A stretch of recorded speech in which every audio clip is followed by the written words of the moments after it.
ప్రభు నామానికి మహిమ కలుగును గాక. మీ అందరి ఉదయకాల శుభములండి. మరి ఈరోజు దేవుడు మనతో చేస్తున్నటువంటి వాగ్దానము మత్తయి సువార్త 28వ అధ్యాయము 19వ వాక్యం. కాబట్టి మీరు వెళ్ళి సమస్త జనులను శిష్యులుగా చేయుడి, తండ్రి యొక్కయు కుమారుని యొక్కయు పరిశుద్ధాత్మ యొక్కయు నామంలోనికి వారికి బాప్తిసం ఇచ్చుచు, నేను మీకు ఏ సంగతులను ఆజ్ఞాపించుతునో వాటన్నిటిని గైకొనవలెనని వారికి బోధించుడి. ఇదిగో యుగ సమాప్తి వరకు సదాకాలం మీతో కూడా ఉన్నానని వారితో చెప్పాను. ప్రియమైన దేవుని బిడ్డలారా, మరి దీన్నే గ్రేట్ కమిషన్ అని కూడా అంటారు. మరి దేవుడు ప్రభు అయిన యేసుక్రీస్తు ఈ లోకంలో ఉండి ఆహారం ఆయన జీవించి మరి సిలువ వేయబడి చనిపోయి పాతి పెట్టబడి 3వ రోజున తిరిగి లేచి ఆయన తర్వాత 40 దినములు కూడా అందరికీ కనిపించిన తర్వాత అప్పుడు దేవుడు ఇంకా నేను వెళ్ళిపోతాను కాబట్టి మీరు ఏం చేస్తారంటే సమస్త జనులను శిష్యులుగా చేయండి అని చెప్పేసి దేవుడు వాళ్ళకు ఆజ్ఞాపించడం జరిగింది. అంతేకాదు ఆయన ఏమంటుండంటే ఇదిగో యుగ సమాప్తి వరకు నేను మీతో కూడా ఉంటా అంటున్నాడు. చాలాసార్లు మన జీవితంలో చాలామంది వ్యక్తులు తారసపడుతుంటారు.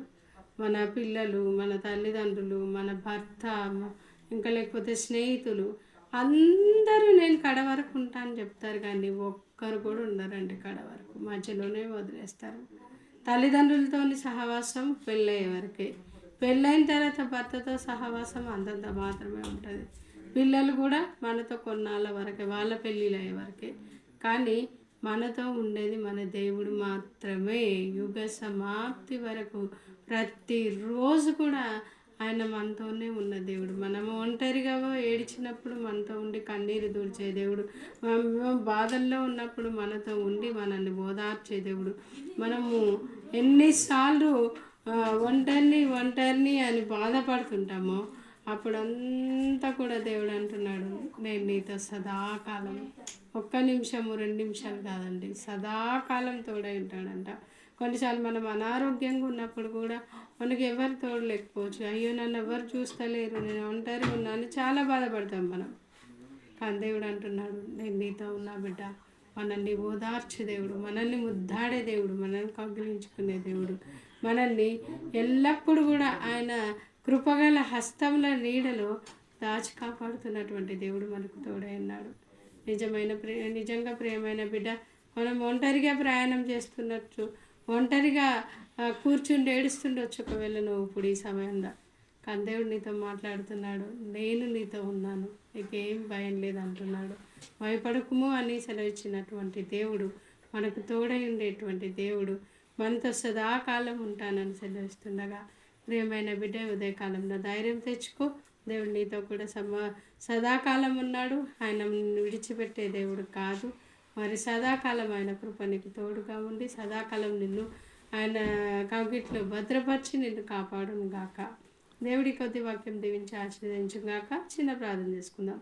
మహాపరిశుద్ధుడా, మహోన్నతుడా, జీవంగల దేవా, నీకు స్తోత్రం. ప్రేమించి ఇచ్చి నీ సమయం బట్టి స్తోత్రం.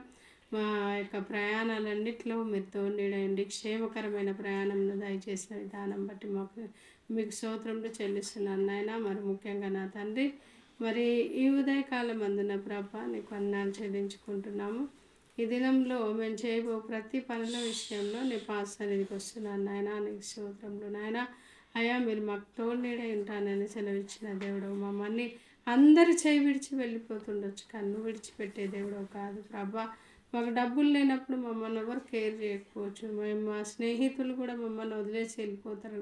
మా తల్లిదండ్రులు కూడా ఒక టైం మేరకే ఉంటారు ప్రభా. కన్నవారు, కట్టుకున్నవారు ప్రతి ఒక్కరు కూడా ఒకనొక సమయాన్ని మమ్మల్ని వదిలేసే వాళ్ళే. కానీ ప్రభా మీరైతే యుగ సమాప్తి వరకు నేను మీతో సదాకాలం తోడునీడై ఉంటానని సెలవిచ్చిన దేవుడు కనుక నీకు లెక్కలేని కృతజ్ఞతాస్తుతులు చెల్లిస్తూ మా వ్యూవర్స్ అందరికీ కూడా మీరు తోడు నీడగా ఉండి సహాయం చేయమని ఇచ్చి నీ సమయం బట్టి కృతజ్ఞతాస్తుతులు చెల్లిస్తూ ఈ కొద్ది ప్రార్థన యేసు నామమున వేడుకుంటున్నాను తండ్రి.